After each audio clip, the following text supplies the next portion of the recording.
Okay. All right. Well, good morning, everybody. I'm really excited to have Christy Couch Lee here with us today to talk about natural photography. And I don't know if you've had the opportunity to see many of Christy's photos, but I do think one of her greatest strengths is being able to capture light in a really unique and interesting way to make her subjects really appear natural and really vibrant and alive. And I think she's a master at it. She will probably not brag on herself like that, but I just wanted to take a minute to just say thank you, Christy, for taking the time to share your expertise with us. It seems like quite a few of us fit into the category of it's a part of our jobs. We need to take photos for what we do. We probably also like to take them on the side for fun. But I know I can speak for this crowd that I like to shoot on auto. It's where I'm comfortable, and I want to take my photography to another level. And so looking forward to your insights today. We're going to turn it over to the presentation here. If at any time you have any problems on the chat with anything at all, please click on the little message button that's in the lower left part of your screen to pop up the conversation tab, and you can chime in, ask questions.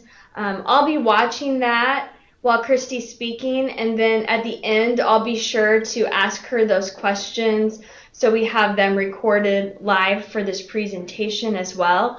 But don't hesitate to pop a question up at any time, and we'll get to it as soon as we can. I also just wanted to alert you to one other thing. Up at the top of your screen on the blue tab, there is a little person with an arrow, and if you hover over it, it says pick a layout. You should be able to change the layout if you're having trouble seeing something or want to try something different. I've seen a few of your questions pop up in the conversation, so feel free to try that as well. And with that, Christy will let you take it over, and I'll get rid of our poll here. Okay. Well, I am so honored to even be asked to do this. I don't ever consider myself an expert on really anything, so I feel like I've just tried to learn and grow, learn from people I respect, and continue to improve. So I appreciate the opportunity. I'm looking forward to hearing your questions and your input as well. See, we have a couple master photographers here too, so if at any point you want to hop in with anything, please just let me know. Just a little background about myself. I graduated from Oklahoma State University in '99 with an AgCom degree, so go Pokes. And my first job out of college was with the American Quarter Horse Association. I was a field editor for the Quarter Horse Journal, and a little while into that position, I was approached by John Deere and became a field editor for or regional editor, excuse me, for the Furrow magazine, and then eventually became the managing editor of Homestead magazine. From there, I was at a meeting for John Deere and met a John Deere dealer there. And long story short, we started dating, decided to get married, and I moved to Hoopeston, Illinois, which is his hometown, when we got married 13 years ago. My first job, when I moved here, I was the Director of Communications for the National Swine Registry in Lafayette, Indiana. And worked in that position for about 6 years. We started having babies, realized that it was probably going to be best for me to be more available for our family. And that's when I began Cee Lee Communications and then eventually Cee Lee Photography. The business started as a communications company for the agricultural industry, and that's still my primary business. I do writing and photography for a variety of publications and agencies. And then a few years into that position, into this career, I decided to pursue a dream that I'd had for a long time, which was to start doing portrait photography. And so began working my way into that business, and now have a photography studio here in Hoopeston, where I do several weddings, babies, seniors, families throughout the year too. So it's been a lot of fun. Love photography. I think it's just a fun creative outlet, and my style I feel like is a natural style. I try to avoid posing as much as I can and just try to capture the moments as they happen, whether that be for an agricultural client or for the portrait side of my business as well. And just let me see if I can figure out. There we go. Okay, so as in the poll, it sounds like several of us are shooting on auto. That's how I started as well, so I completely understand. I feel like first things first, shooting manual is going to be able to allow you to get the image that you have in your mind conveyed into that portrait. And it's important, I think, to shoot in that manual mode. Whenever your camera's on auto, you may have a vision in mind of what you see it appearing, but your camera is going to automatically adjust to what it believes you're wanting. So I first started shooting in manual when I was working with John Deere, and the art director there, Tom Sizemore, he's still the art director there, and he sent me out on my first shoot, and I shot in auto. I came back. I was so proud. At that point, we were shooting in slides. So we got out the loop, we got out the light box, started looking through the pictures, looked through all of them, and he said, okay, now where are your good ones? And so that was a real wake-up call to me that, oh goodness, I've got to step up my game here. And so it was just a lot of practice, and I think you can study it up, you can learn the calculations, learn the numbers, but the best way to really be an effective shooter in manual is just to do it over and over. It does become second nature as you do it more often. Cameras, of course, have the aperture priority or the shutter priority settings, and those can be very beneficial to be a baby step towards shooting in full manual. So if you're in a low light setting, you can do the aperture priority, and it's going to automatically set your shutter speed based on what aperture you feel like would work best for the situation. Likewise, shutter priority, you can set your shutter. If you're capturing fast movement, you can set your shutter speed high. It's going to set the aperture speed or aperture opening to what it thinks will work well for that shutter speed. So that's a way to manipulate it a bit more than just going straight auto, and gradually build your way up to shooting manual. Also, another first step would be to, if at all possible, shoot in RAW versus JPEG. With a RAW photo, you are able to manipulate that photo much more than a JPEG. A RAW file has a lot more data associated with it, so you can manipulate the photo and without it distorting the photo, without it ruining the quality.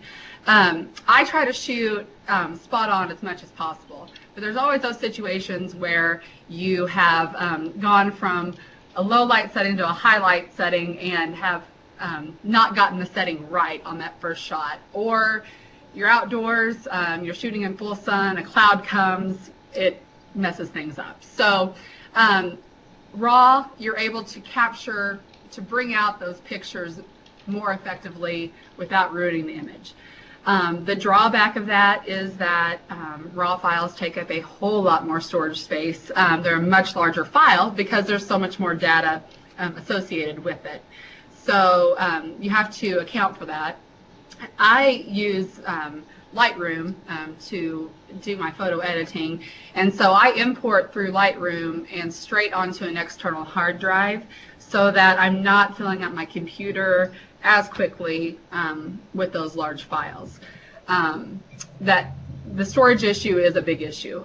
Right now my computer is getting a larger storage hard drive put into it. I'm using our backup computer from home, so it is something to keep in mind, but it is absolutely worth it. I feel like my photography took a leap in quality when I made that step from JPEG to RAW several years ago.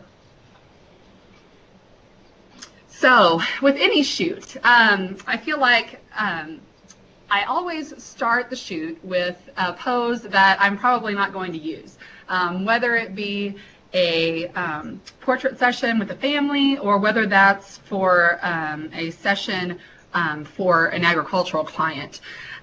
This family, I've known this guy forever, and his wife and kids now, but he was very open with me that he was not really looking forward to this session at all, and he was giving me a pretty hard time about it. And so I knew that he was going to give me a run for my money in just getting those natural pictures that I tried to capture. So we started with that picture on the left there, and I just had them stand as they normally would. I said, just stand if you were just standing and chatting with me. And so that's what they did. And I feel like it's a nice picture. There's absolutely nothing wrong with it. They're all smiling and looking nice. But they got used to being in front of the camera. They got used to me snapping away, and they got more comfortable with me. And so then within 5 minutes, I had shot the second picture, which I feel like is a much more telling, natural photo of this family. They love to have a good time. Their kids are awesome, and I feel like that picture truly shows the family that they are. Same goes for an agricultural shoot. This guy is just an awesome guy, a Florida dairy farmer. He's 90 years old. In an agricultural setting, I think a lot of us know that it works well if we can do the interview first, because they become more comfortable with us from the start, because we've had a chance to sit and chat, and they get comfortable with us to begin with. That was the case on this. We had done the interview already. He felt pretty comfortable with me. But in that first shot, that was the very first picture I took of him on the left. I said, just stand how you normally would stand, and that's what he gave me, and it's a nice shot. But within a few minutes, I had him just kind of lean on the fence and tell me a story. And I feel like the one on the right, again, shows his personality a lot more. He looks more comfortable and relaxed. He was just telling me a story. We were laughing about something he said. That's when I snapped the picture, and I feel like that's a more comfortable, relaxed, natural picture of this man. Toward the end of the session, I feel as you move into a session, you can start to move closer. I do not ever want to just immediately get right into someone's face with that camera at the beginning of a session, because I don't think they're going to be too comfortable with that. But we had gone quite a while into the session, and then I wanted to capture some nice close-up portraits for this project for my client. I like both of these images. I feel like they both tell a lot about his personality and his character. The left one, I just asked him to stand. I was on a staircase. I had him look up at me, and that was his natural look. And it's nice. I really do like the image. But in that second shot, I think maybe it's a little bit easier for a woman to do this in this situation, but with a man, with him, I believe I had said something like, oh, you never knew you were going to be a cover model, did you? Or a cover boy or supermodel. And he just thought that was pretty funny and gave a nice little laugh. And that was the resulting image there. So I'm not afraid to say something goofy, which anyone that knows me probably is not surprised by that either. But just anything to try to get them to just relax and have that real smile and that real laugh, and for their personality to really shine through. Likewise, I also like to step back. And I feel like a lot of the nice images that we can capture are when we step back and we just allow a person to be in their element, doing what they love, telling their own story. The little gal on the left, that's Katrina Huffstetler's daughter, Lauren, and her horse. And then on the right, that gal shows hogs across the country and has grown up doing that. They both love their animals. And so all I had to do in those cases was step back. Being in the industry that I'm in and doing a lot of agricultural photography as my career, I also get asked to do family portraits and senior portraits of people who have livestock. And so when they bring an animal to a shoot, it's obviously an animal that they have a relationship with and one that's special to them. So really, in those cases, all I have to do is ask them to just love on their animal, love on that heifer, love on that hog, love on your horse. And they have that relationship, and that bond just comes through by just asking them to pretend I'm not there and just do their thing with the animal they're with. Same in this situation. This is my brother and two of the guys that help him on the ranch he manages in Oklahoma. This is a house that's in rubble, basically, that's on the ranch that they work on. And each year I go and capture images for them to use in their promotional materials.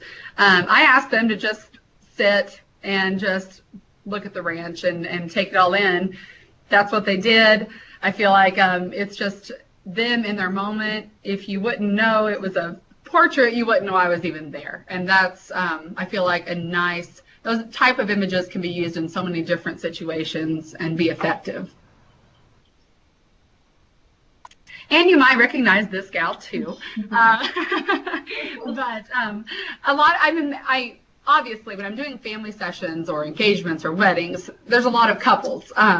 But I've been asked quite a few times as well for agricultural clients to take portraits of a husband and wife for whatever the need may be.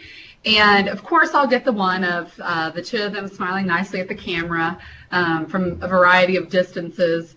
And those are always nice to have. But then I will step back and I'll let the husband make the wife laugh. And so usually what I'll do is I'll ask the husband to whisper something sweet in his wife's ear. I would say 9 times out of 10 it's not sweet. It's probably inappropriate or just a joke. But I'll wait because eventually that wife is going to laugh. The husband's going to laugh. And that's when I snap the picture. And so that's when you can get those natural smiles and laughs, is just to let them do their thing. They know what is funny to each other. They know their little inside jokes. And that's when you get the true emotion in the pictures. Same goes for family sessions and for families for any type of shoot. You can usually peg pretty quickly who the jokester in the family is, who the ornery little one is. So you can usually allow them to be the ones to make the rest of the family laugh. Ask them to tell a joke, ask them to do something silly. It gets the whole family interacting with each other. Again, if you wouldn't know that I had taken that picture, you wouldn't know that I was there. It was them in their moment. They were laughing about something the little one had said. And that captured their family, their personality in that moment. Sometimes, and many times for agricultural shoots, we're shooting one person. This gal, it was a senior session that I was on, and I do several, with any family session, with any agricultural session, I'm shooting individuals of each person as well as groups. So there's a lot of this to be done. Usually in this sort of a situation, I've got someone behind the camera or standing beside me or behind me, if it's a mom, dad, sister, brother, who are watching things as they progress. And so I will sometimes ask them to tell a joke or say something or dance a goofy dance to get the person to laugh. And in this case, I've been known to ask someone to look at a tree over my shoulder or look at a light post over my shoulder, and that just tell them, that is the funniest tree you have ever seen in your life, and you are just cracking up. And it's amazing that people can really turn it on pretty well if they need to. And I'm sure that's what I did with her there, was just, that's the funniest tree you've ever seen, crack up at it. And she did a great job with it. So sometimes that can work as well, just to get that natural smile, the natural laugh, not that forced, frozen smile that we're all trying to avoid. Kind of like getting them in their situation or in their own setting. Getting a subject moving can help. And I know we all do that in many times for agricultural shoots. If it's walking through the herd of cattle or walking through the field or by the field. This gal, I was doing a family session for them. This was a bull that she had shown since he was a calf, and they had spent a lot of time together. I just had them walk up the lane toward me together. That was at their farm. It was a special setting to them, special bull to her, and they really loved that image just because it was not posed, not formal, just them in the setting that they love. In this situation, and in many situations, as you go through an interview, as you begin a session, you start to learn about things that are special and important and unique to a family or to a person. This family, they are all team ropers, and so this little guy couldn't wait to get his start in team roping as well. So they happened to bring the ropes along, had him swing his rope while we took the pictures. So, and again, they loved this picture because it was their family, and it was something so important to them, and tells a lot about their family as a whole too. Jennifer mentioned that I like to play with light some, and I think it can be a lot of fun. I think sun flare is something that people either love or avoid, and so with any session, I have some agricultural clients that love the sun flare, so I will always try to grab that if the weather conditions are right for them on any shoot I go on. But I will shoot a variety with and without, no matter what session I'm on. This was an engagement session I did for a livestock couple. They're actually getting married this weekend, so that'll be fun. But when you're shooting sun flare, the thing to remember is manual settings are critical on this. And what you do, you will set your setting on the subjects without the sun flare coming through, so that you're getting the exposure right for them. Then move your camera over and let that sun come through at whatever position you want it to on the subjects. But that then allows that sun flare to come through, but they're also still in proper exposure. You can still see them as well. But I think it can be a lot of fun to play with that, and it just adds, I feel like, some depth, emotion to a photo as well. I also love silhouettes, and I feel like I may be a little biased, but I think Oklahoma has the best sunsets. And so these next few images were all taken in Oklahoma at the same ranch that my brother's at. And that's not something you can plan. I think we all know that. I think we all try to capture these from time to time. You can't just dictate a sunset and what it's going to look like, but when it presents itself, we've got to move fast, and we've got to try to capture that if we can. In any sort of silhouette situation, you set your exposure for the sky, and then can darken it up as needed. But again, manual settings are important in order to get the camera's exposure set correctly to expose for the sky, not for the subjects. So that was the case on this photo as well, exposing for the sky. And again here, exposed for the sky. I bumped it down a little bit just to get her a little bit blacker and a little bit more darked out in the picture. But it's a good way to start, at least on the exposure. And, you know, we can always prepare as much as we can, but you never know exactly what's going to happen in a session, and they can sometimes make the most fun pictures of all. This was a family session I did. It was in a pasture with all their old show heifers and now cows. This gal just walked right into the frame right as I took that picture, and a lot of people thought it was Photoshop, but it wasn't. She just walked right in. I think it got more likes on Facebook than any picture I've taken, and you know, it obviously could not have been planned. So, and the family loved it because that was one of their favorite heifers, and she really took the stage in that picture. So we can always have fun no matter what the setting. So that's basically what I have today. I would love to hear what questions you have. If you have anything to add on anything I've said, I'd love to have that as well. Don't all jump at once. I see a lot of you are muted, so feel free to type if you're more comfortable typing, or if you're not muted, go ahead and shout out a question. Sometimes it's hard with multiple groups, but we'd love to know.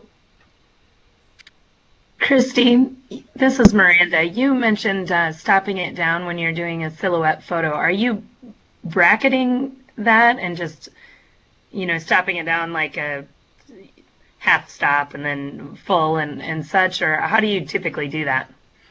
I will typically set my exposure for what I think it needs to be based on the guideline in the screen, in the viewfinder. But then I'll take a look at it then once I've taken it. Bracketing would work. That way, obviously, I know there's the auto bracket feature on some cameras, but I will typically just shoot a variety of exposures, like you said, just to try to, when I get it back on my computer, see which one I feel like works the best of all. But yes, I usually don't just set it and go with it. I'll usually try a few different things just to make sure I've got it before the moment's gone. Sure. Christy, can you see the questions over in the conversation? I'll go ahead and ask again, but just so you know, there's a few popping up. But let's start with Diane's question. What kind or brand of cameras do you use? And can you talk a little bit about the lens that everyone should consider as a starter kit? Sure. I just upgraded my camera a few months ago to a D4S. There's a D5 that's Nikon. So the D4S was considered top of the line until the D5 came out recently, but I'm thrilled with it. And I'm a Nikon girl, and that's just what I've always shot on since my John Deere days. That's what I got used to back in the film days, and that's what I've stuck with. As far as lenses, I use a variety of prime lenses. I do have a few zoom lenses as well, but prime meaning that you can't adjust them. They're one focal length. I use my 85 millimeter probably 95% of the time. It's a nice portrait lens. It will give you great depth of field and really blur out that background well. And I also have a 24 millimeter that I use quite a bit if I'm needing more of a wide angle shot, if I'm needing to get more of the landscape in the photo, I will use that 24. But for portraits, my 85 millimeter I use almost solely. I also have a 70-200, one of the long lenses. I'll use that at cattle shows just because now that I'm a show mom and most of the cattle shows that I'm shooting are from the mom perspective, not from being in the ring, I need to have that zoom so that I can get in closer since I can't physically move my body to where I want to be necessarily. So those are probably the three that I use primarily. I also have a macro lens too, now that I'm thinking through my lenses here, a 90 millimeter that I will use for detail shots. I don't really use it for portraits at all, but the 90 millimeter I will use especially for weddings to do the ring shots or flowers when I really want to get in close on one tiny subject. I use that quite a bit in that situation as well. Okay, Casey asks, she likes doing an interview first, but when lighting doesn't allow for that, how do you get them comfortable when starting with a photo shoot? That's a good question, and especially if you're getting to a subject's place in the morning, early morning, you want to get that nice light while it's still available. And so I usually then kind of revert to the portrait mentality of just taking a few pictures. Just tell them you're setting your camera. I do that a lot. Just, oh, don't worry about what I'm doing here. You just talk or relax. I'm just getting my camera set. They get used to hearing that shutter snap. They get used to being in front of the camera, and just kind of make some chit chat with them. I just feel like if you can establish a relationship with them, even if it's in 5 minutes, but just that, hey, I'm not a bad person, I'm not going to hurt you, this is going to be fun, then that can really help loosen them up to get right into that portrait session as well. Great. Katie's asking, do you ever use extra lighting, reflectors, flashes, etc.? If so, can you share a couple of quick tips for beginners who want to play with extra light sources? Yes, and that's the subject that I am still learning a lot about. And I feel like the more I learn about it, the more I know there is to learn. Yes, but in a short answer, yes, I do. A lot of times I can use my on-camera flash and bounce. For example, I did a newborn session on Friday. I was using the natural light in the room mainly, but I also knew that light was kind of harsh coming in from the window on the right. So I put on my on-camera flash and adjusted it to where it was bouncing off of the opposite wall, just to provide a little fill for the shadow side. I also do use reflectors, and I will, it's really nice if you can have even the husband or wife, or for the senior, for a kid, if the parent is there, just anyone can hold a reflector. You can show them within 30 seconds what to do, and they can handle it. So I use reflectors a lot whenever I've got the backlighting and I just want to bounce some fill light onto the face of the subject. And so I would say investing in a cheap little pop-up reflector can be really helpful as you are getting started with that. They're super easy to use. You just play with it to see where the positioning is going to bounce that light onto the shadows and take those shadows out well. They also work really well when you're doing a sun flare situation, just to get a little more light onto the face of the subject that you're shooting. I don't know if that answered your question at all, but if you have more specific questions, I'll be happy to answer those too. Christy, when you use a reflector, do you, I know sometimes I've seen you bring a little helper with you before to hold the reflector. Any tips or thoughts about that, or how you do it when it's just you on your own? Yeah, it gets tricky. Reflectors are really tricky if you don't have someone there with you, or if there's not somebody standing there. I have on occasion been able to prop them up on the ground.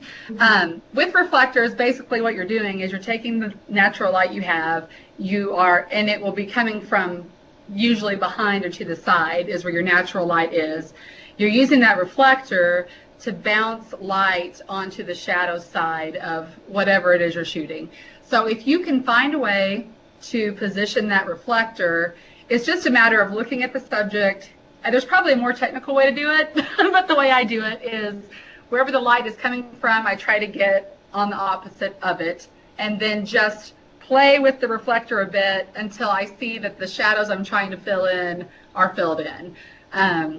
And so they do make reflector stands as well. I don't have one or use one, but that is an option too. If you're on your own, you can have a stand and then adjust it on that stand as well. Carrie says, great advice, especially the little tidbits like look at the ranch and take it all in. I know depth of field was a hard concept for me to understand initially with the balance that has to happen. Could you talk about that a little? Sure. With depth of field, especially with portraits, it's always so nice to have that nice depth of field where the background is blurred out. You just see the subject nice and sharp. By doing that, you're setting your you are going to set your aperture to a very small setting. And by doing that, you have to be really careful because if you get too close, you can, for example, think you've got, I always try to focus on the eyes and get the eyes in focus. I feel like if they're in focus, everything else looks good. But because it's such a shallow depth of field, there are going to be parts that are not, the whole face will not be entirely in focus if you get very close on the subject. So what I try to do is focus on the eyes, that make the eyes really pop with the sharpness. If the ears, if the neck, if those things are not fully sharp, I don't feel like that's a problem in most cases. But you do have to be careful, and you do need to really pay attention to what the focus is on when you're doing a portrait with shallow depth of field. Maggie asked a great question too. How do you set your white balance? Could you talk about that a little bit? I can. I set my white balance using, can you see this? I can't see my own screen, so I don't know if it's showing or not. Do you see this? Okay. This is an Expo disc. I'm not sure, Maggie, if you've used one of these or seen one of these, but this has been like my life-saving tool. I just throw this around my neck. I have it with me on every shoot I go on. It's different on a Canon, and I don't know exactly the specifics on how that works. For a Nikon, I can set my camera to be an automatic, to set my white balance on it instead of choosing one of the automatic settings.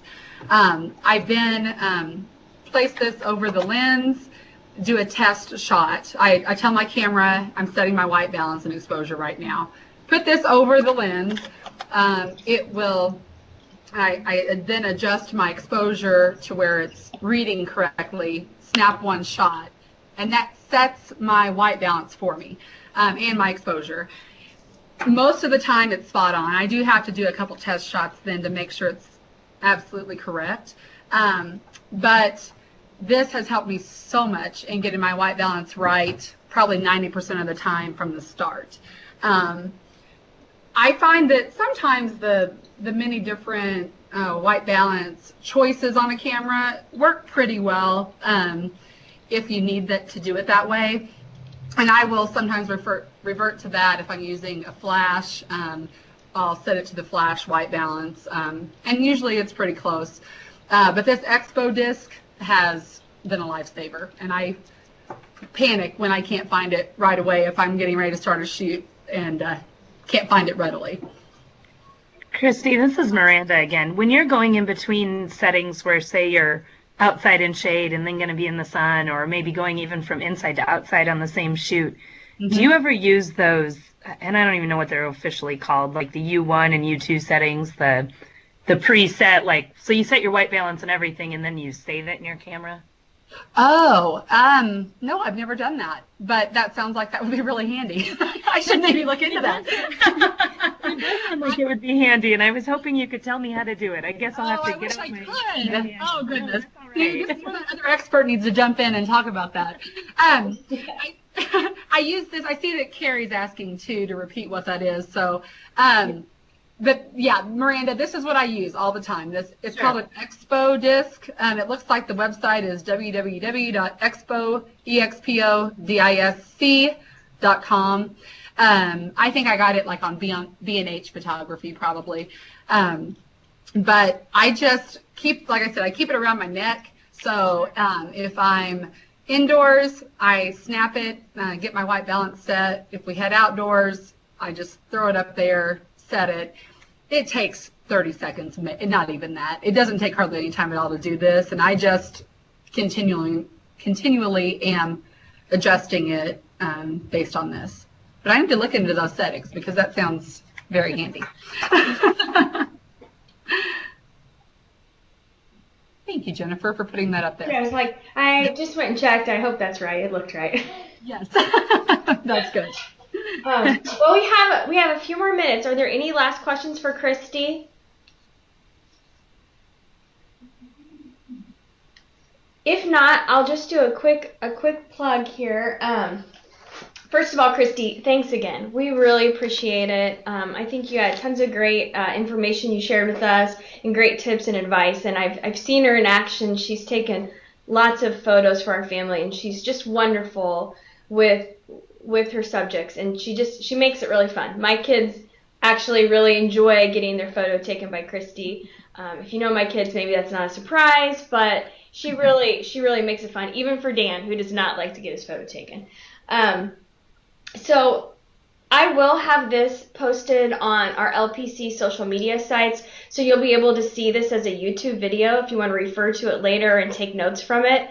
I also want to put a plug in for our next one. Our next Coffee Collaboration is going to be another fun one. It's going to take place on September 28th at 10 a.m. Central Time, and we're going to talk about social media. And one of the things we're going to be exploring is, we get all these analytics, and that's great, but now what do we do with them? How do we use analytics to help take our social media efforts to a new level? And we'll also just explore some of the different analytics out there that you can obtain and so forth. And so we're going to be doing that chat with Katrina Huffstutler, Jenna McRell, and Claire Masker. So I'm looking forward to that and gaining insights. They're all doing great things on social media, and it'll be fun to be able to see how they are achieving such greatness out there. So thanks again, everybody. And if there are no last questions or thoughts, we'll be in touch with you guys in a month. And we really appreciate you sharing this with people in your offices and your colleagues. We really want to get the word out. We had a great attendance today, but we would love to see this double in size with more of our colleagues who don't get to attend our events as well being involved. So thanks again. Thank you, everyone. Thanks, Christy. Sure.